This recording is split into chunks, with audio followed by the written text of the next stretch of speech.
Napihnjenost. Neprijeten občutek, ki nam lahko pokvari cel užitek, ne glede na to, kako lepo je obložena miza. Sploh, če te tišči obleka in sploh, če kot ženska prideš do momenta, da te nekdo vpraša ali pa ti celo čestica zaradi tega, ker si noseča. Meni se je nažalost velikokrat zgodilo in to so moji izsledki, da se temu dejansko lahko izogneš in da obvladaš to svojo napihnjenost. Prvo kot prvo, treba je jesti počasi. Mi vsi jemo prehitro, modi se nam, nimamo časa in takoj pademo notri v to. Celo če je prehitra glasba oziroma zelo živahna glasba, bomo dejansko zaradi tega začeli jesti hitreje. Tako da to je ena stvar, ker tudi zaužijemo preveč zraka med obrokom in če bomo hrano res temeljito prežvečili in bomo počasi jedli, bo to zmanjšalo vnos zraka in pomagalo preprečiti napihnjenost. Izogibati se je treba tudi gaziranim pijačam. Dajte ostati na vodi oziroma med hranjenjem sploh ni dobro, da jemo, da pijemo, zaradi tega, ker bomo s tem razredčili želodčno kislino. Povzročajo se lahko tudi plini v želodcu, kar vodi v napihnjenost, tako da gazirane pijače tako in tako za nič niso dobre, tako da jih popolnoma spustite.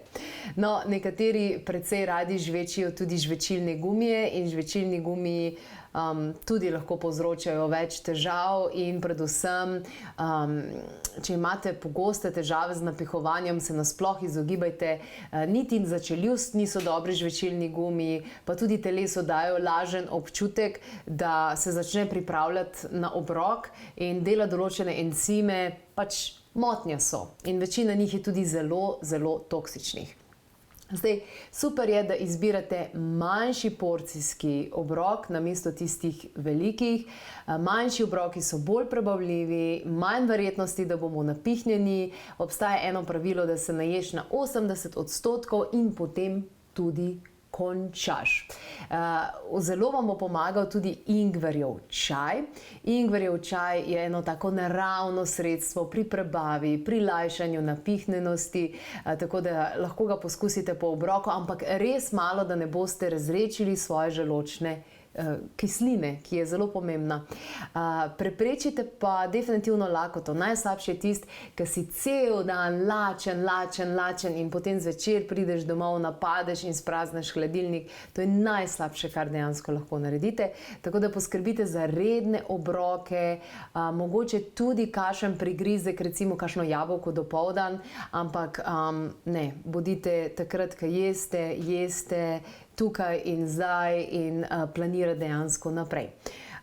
Če ste preobčutljivi na določeno hrano, je tudi možno, da se zaradi tega napihnjenost dejansko naredi, lahko pa imate preobčutljivost samo na določeno vrsto hrane. Recimo, jaz osebno ne smem pojesti veliko surove hrane, pa bi v svojih mislih bila najraje surovo jedka, presno jedka, ampak nažalost to zame zaenkrat še ne bo šlo. Če imate šibkejšo vranico, ki ne prinaša surove hrane, se zaradi tega lahko pojavlja napihnjenost. Sicer smo o vranici posneli celo oddajo, lahko jo preverite ali pa si preberete o njej tudi na klepetu.kavi.si.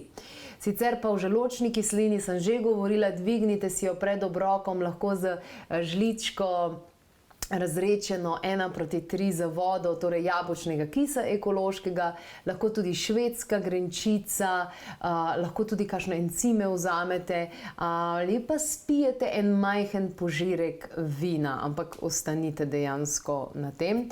Sicer pa, če boste vsak dan, to je pa zdaj res pomagalo, ki pomaga zagotovo, to je formula za jetra in črevesje, če boste vsak dan vzeli neprimerljivo manj napihnjenost in ta bojler bo dejansko šel dol, sploh če boste torej užili vsak dan eno merco, tole je formula za jetra in črevesje, zelišča so noter in pa vlaknine. Lahko pa zjutraj spijete tudi eno jušno žlico fermenta Mikrobiom 30, tudi to bo definitivno pomagalo. Ker včasih, a veste kaj ugotovite, da niti niste debeli, ampak samo napihnjeni. Sicer pa na klepetobkavi.si lahko najdete tudi ogromno informacij o tem, kako se vitkati, torej to je zdravo hujšanje ozaveščenostjo in na takšen način boste res dobili veliko informacij, cel priročnik vam je na voljo.